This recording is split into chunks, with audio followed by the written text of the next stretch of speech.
परीक्षा में अनुत्तीर्ण क्यों हो गए। बोला जा रहा है कि जो प्रतिभाशाली रामानुजन थे वो जो है इंटर की परीक्षा में फेल, 11वीं की परीक्षा में फेल क्यों कर गए। तो देखिए क्यों कर गए।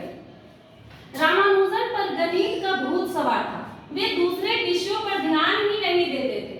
यहाँ तक कि वे इतिहास, जीव विज्ञान कक्षाओं में भी गणित के प्रश्नों को हल किया करते थे।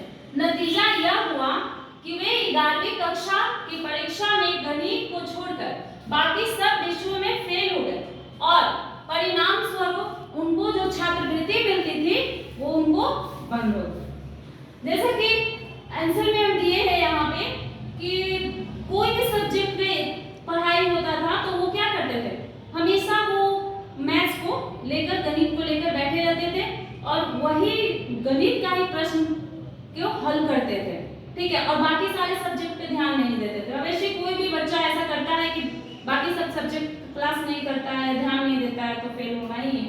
उसके बाद है पारंपरिक शिक्षा की इतिश्री के उपरांत रामानुजन को किन कष्टों से गुजरना पड़ा।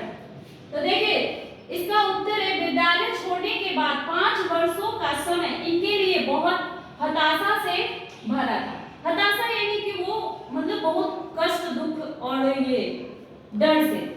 चारों तरफ भयंकर गरीबी थी और उस समय जो है चारों तरफ भयंकर गरीबी थी, ठीक है, और उस समय जो हमारा देश था आजाद नहीं था, स्वतंत्र था, जिसकी वजह से दूसरों लोगों का हमारे देश पे अधिकार था, ठीक है।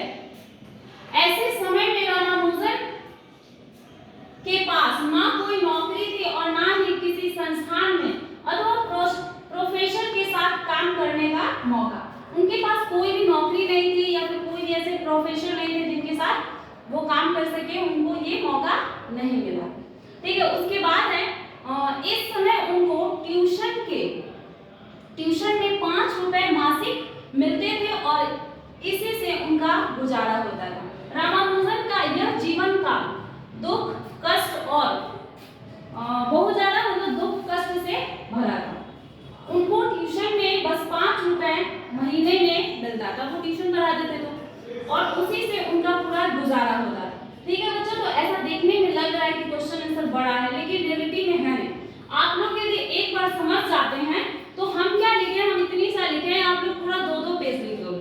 बस बात यहाँ ये है कि आप लोग अच्छे से पहले रीड करेंगे, पढ़ेंगे, समझ लेंगे। यदि समझ लेते हैं तो आपको फिर याद करने का जरूरत ही नहीं होता है। उनके बारे में यदि हम बोल दें कि आप 5 पेज लिख दीजिए तो लिख दीजिएगा, ठीक है बच्चों। तो चलिए आज हमारा 2 ही क्वेश्चन हुआ, आप लोग इसको लिखेंगे, याद करेंगे और बुक भी पढ़ेंगे, रीड करेंगे तो और ज्यादा जो है आंसर आपके दिमाग